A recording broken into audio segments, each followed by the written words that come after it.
the 16th year of Neighborhoods Day. I mean, when you started off with this 16 years ago, did you ever think that you would get to 16 years and the size and scope and scale of this event, which it's not an overstatement to say it involves the entire city and neighborhoods all over Detroit. It does not. I don't think any of us knew, or board members, when we started this in 2007, what it would become. But we just felt there was a need to put the spotlight on neighborhood groups, and not just about one day, as I often have said. This is about what these groups do every day, all year long, but you really don't pay attention to it because it just kind of goes with the territory. But if you can get all of these groups doing one thing on this same day, or primarily on this day, you've got something really grand. And we, pre-pandemic, we would have over 200 events. Even in the pandemic, we would have over 100. We're going to have over 100 again this year. And it's about putting the spotlight on all these churches, community groups, block clubs, a myriad of programs and initiatives go unsung, unheralded on this throughout the year. But on this day, we say all of them are special, lift them up. Thankfully to the media, people like yourself, shine a spotlight on these groups. And with the deluge of seemed like incessant bad news that we're hit with, it is so refreshing to look around and find something that you can really feel good about, people take pride in, they smile about. So to answer your question, we didn't know where it was going to go, but the fact that it's 16 years and still going tells us that this is something that the people of Detroit really love and want to be part of. Yeah. And I think it's actually kind of iconic. No other city in America does anything quite like this in Detroit. So I think along with Coney Islands and Motown, we should claim Neighborhoods Day as an iconic Neighborhoods Day. That's right. So let's talk about the pandemic and how disruptive it was, not just to this day and the events on this day, but disruptive to neighborhood groups. I know from working in the neighborhood where I was born that neighborhood groups became a place of refuge for people. They had to become social service agencies, and the strain was a lot. I mean, there are a lot of groups that really just did everything they could do to hang on. How are we doing with those groups now in recovery from it all? I think most of them have come through it, even in the depths of the pandemic, pre-vaccination 2020. We had a campaign called Stay Safe, Creating Your Space, where we had people have small events, 10 people less, wear masks and social distance. Since then, we've had the vaccine. Now, of course, we encourage everybody to be vaccinated. And if not, to wear masks and social distance, have all your volunteers vaccinated. And many people have taken to that. As you know, Rise Detroit, which is totally non-political, stepped out a bit last year to make the statement and actually issue an official call for all Detroiters to be vaccinated, because we felt that strongly about it. And many of them have taken that to heart. And many of these community groups are moving forward. This year, we have an amazing array of events on our website at arisedetroit.org. You can click our event list.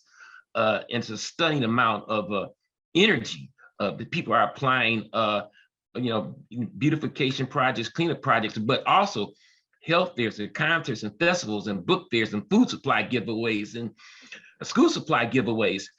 And one bit of exciting news, Steve, and you're the first news person I'm going to tell this to. In the past, we've had the Detroit Public Schools, we've had like Blue Cross, we should adopt, 12 or 14 schools a year with their employees. But they have not been able to do this, and Detroit schools have not been able to do this kind of beautification projects, getting the school ready for the students for the new school year. Mm-hmm. This year, we've been asked by the Detroit Public School District and Dr. Beatty to have volunteers come out to every one of Detroit public schools, all 106. They are seeking volunteers to come out and help get these schools together. Mm-hmm. So we're calling on large companies, organizations, people, just plain neighborhood people, to step up and volunteer at the schools. We have other volunteer opportunities as well, but this one is really, they've never done anything like this on this scale. When you think about all 106 schools, I think they're shooting for like at least 10 volunteers per school, which would be something over 1,000 volunteers spread out across the city Wow. on Neighborhoods Day. So if you're out there, you're listening, and you want to do something for the students and the young people getting ready for school, you can call here at Arise Detroit, 313-921-1955. You'll also be releasing information how you can directly contact the Detroit Public Schools to get engaged in this really great work on behalf of our students. And it's going to be a great highlight of Neighborhoods Day on August 6th this year. Yeah, that's really exciting. And again, coming out of the pandemic, and the strain on schools, the strain on kids in school, right? That's the kind of support that we need them to start getting. I want to talk more specifically about some of the things that people can go do on Neighborhoods Day and how they get hooked up. But I always say the best way to do it is to start in your own neighborhood. Isn't that right? That's the whole idea. Neighborhoods Day is look around you and you will see Neighborhoods Day. And I'm going to mention very briefly, of course, that you can register for Neighborhoods Day right now through July the 15th by going to our website, arisedetroit.org. There's a modest $50 registration fee. For that, you're going to get banners, t-shirts. If you're doing a beautification project, you get a $100 voucher to buy supplies courtesy of one of our sponsors. But yeah, basically, it's anything you want to be. We have big events in Detroit that we all love. The fireworks, the Grand Prix, everybody goes downtown. What's unique about Neighborhoods Day, we really have to educate people about, because people say, Luther, where is Neighborhoods Day? It's where you want to be. What time do we start? What time do you want to start? What should we do? What do you want to do? So this is your event. But we're so used to be people telling us what to do. I can't tell you what's best for your neighborhood. You live there, not me. So that's the beautiful tapestry or smorgasbord about Neighborhoods Day, that all of these are independently produced groups. Rise Detroit does not tell anybody what to do or where to do it, how to do it. As long as it's a positive activity, you do it. So we have small events, little block clubs, and we have community organizations, we have churches, we have fraternities and sororities, all doing their own little thing. We're going to be having book fairs and by some of the literacy organizations. So again, it's what you want to do. What do you think you'd like to do? Some people just want to have an old-fashioned meet and greet, just have a block party, just come out your house, cook some food, have people talk, and people talk. And what happens also is that sometimes people have formed block clubs because of neighbors. They say, we don't have a block club. So my thing is that cook some food, invite people over, talk about it, and then you start coming together. That's as well. And so that's what Neighborhoods Day is about. It's really very simple. It's not complex. I often say, stay in your lane, don't reinvent the wheel. Sometimes you can partner up with a community organization or a like person and do the same thing. And what happens is that build relationships that carry forward throughout the year. A lot of people come together, they meet their neighbors, they talk about things, and they build on that. And that's really what it's about, community. People always ask me, well, what makes a good neighborhood? A good neighborhood, 9 times out of 10, is an organized neighborhood. There's somebody who is at the wheel. It's like raising a child. You're a father yourself. Kids don't raise themselves by themselves. If you don't raise them, they're gonna go, just like neighbors will do if you don't take care of them. Somebody's not at the wheel. So, and what we see in Detroit is that so many organizations. I am so inspired. I get in my car on Neighborhoods Day, I literally drive all over the city, and every single Neighborhoods Day event is on our website. So you can go on it right now to arisedetroit.org, click the event list. You'll see East Side events, West Side events, downtown events. You can go with contact information. You can call the person in charge, say, I want to come out and volunteer, or I want to come out and just help. You can do that. There's not a lot of layers and bureaucracy involved in this. That's what makes it, I think, a uniquely people-based thing. Yeah. It's not somebody on high declared that this is what it's gonna be. This is truly a people-led, people-inspired event. And the fact that 16 years later, we're still out here doing this, and I start getting calls. Are you going to, in the midst of the pandemic, are we still going to have Neighborhoods Day? Are we still going to have Neighborhoods Day? And by now we have people who have 10 or 12 banners. Every year they're there and they proudly display their banners. Some people never take their banners down. They're up all year.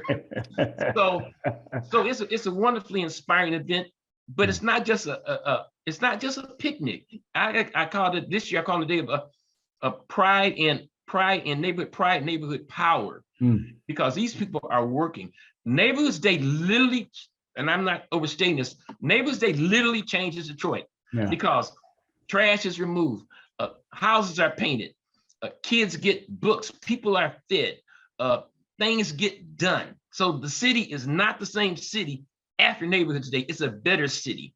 Yeah. And so if we simply want to build on that throughout the year, and even though volunteerism is very, very important to Neighborhoods Day, and Arise Detroit really is bigger than volunteerism. I think I've used this on your show before, Steve, because I say, do you volunteer to take care of your kid? Right, right. And you don't do it because it's your responsibility as a parent. We live in Detroit, so we want to make people understand that it's our responsibility every day to do something and to keep that in mind. As I see it before, I quote C.T. Vivian, the contemporary of Dr. King. You see, during the Montgomery boycott and the civil rights movement, there's a question that was always asked: what are you doing for the movement? Mm-hmm. Well, I'm cooking, I'm driving people to work, but you're doing something for the movement. What are you doing for Detroit? Now, you don't have to run a big organization. I'm making sure my kid graduates from high school. Mm-hmm. Okay, Mm-hmm. do that. So it's not, doesn't have to be a big grand thing. But what makes it is all these connections. And so you know that you're in Southwest Detroit, somebody on the east side is working like you, somebody in North End is working like you, and you're all connected. As one resident of one organization told me, she said, everybody feels big on Neighborhoods Day. Everybody feels big on Neighborhoods Day. Yeah. And so that's the thing I think that connects Arise Detroit. So many people have come to Arise Detroit because we're just about one thing: how are we going to have a better community? That's all we care about. We don't care about your politics, where you go to church, how much money you make, how good looking you are. All that is, what do you want a better Detroit? I want a better Detroit. Let's work together to make it happen. How do we get there? Today is about. Yeah. All right, Luther Keith, always great to talk to you, and congratulations on the 16th year of Neighborhoods Day. Thank you, Steve. Appreciate it.